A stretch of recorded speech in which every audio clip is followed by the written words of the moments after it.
Now, for some reason, I've been asked to put their full names in. So I'm going to do this by concatenation. It's one of my favourite words in Excel. Don't know why. We want to concatenate the first name to the last name.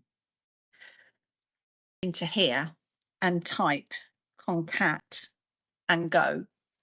It will actually bring me up with concat or concatenation.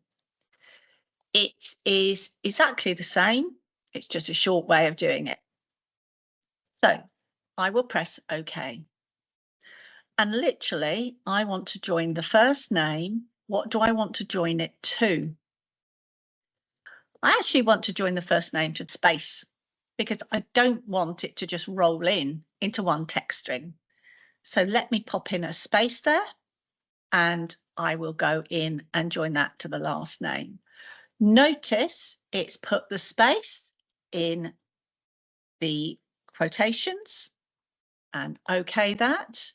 So it says Samantha space Jolly, which means that it's separated it out with a space there.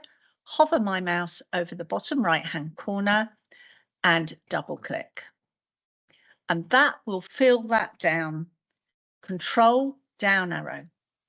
Control down arrow will jump you down to the end of the range. So that works.